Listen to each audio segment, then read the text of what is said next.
আমরা সবাই একটি জাতীয় পতাকা এবং একটি সাদা পতাকা বিশ্ববাসীকে দেখাবো। সরিষার ভিতরে ভূত থাকলে সেই সরিষা দিয়ে ভূত তাড়ানো সম্ভব নয়। আমরা মাননীয় প্রধান উপদেষ্টার সাথে বৈঠক করেছি।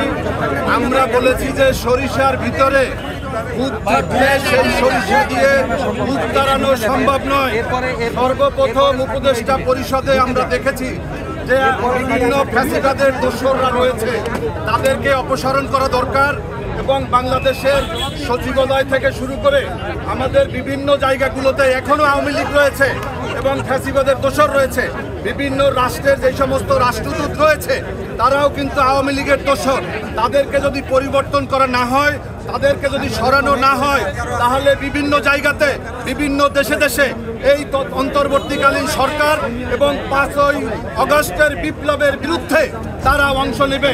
আমরা এজন্য বলেছি অতি দ্রুত আপনারা একটি জাতীয় দিবস ঘোষণা করেন এবং সকল দল মত নির্বিশেষে আমরা সবাই একটি জাতীয় পতাকা এবং একটি সাদা পতাকা বিশ্ববাসীকে দেখাবো। যেভাবে আমরা 5 তারিখে রাজপথে নেমেছিলাম আমরা সেভাবে আছি। আমরা আমাদের বক্তব্য শুনেছেন এবং ইনশাল্লাহ অতি দ্রুত আমাদের আসবেন। আমরা বলেছি যে আমাদের সাংবাদিক বন্ধুদের আজকে যেই অপপ্রচার, ভারতীয়রা এখানে যেই ধর্মীয় উন্মাদনা, এখানে একটা যেই ধর্মীয় যেই ক্লাস সৃষ্টি করার জন্য যে অপচেষ্টা করছে, তাকে আমরা মিডিয়ার বন্ধুদের মধ্য দিয়ে তাদের মাধ্যমে আমরা তথ্যগুলোকে জাতির সামনে উপস্থাপন করতে চাই, বিশ্ববাসীর সামনে উপস্থাপন করতে চাই।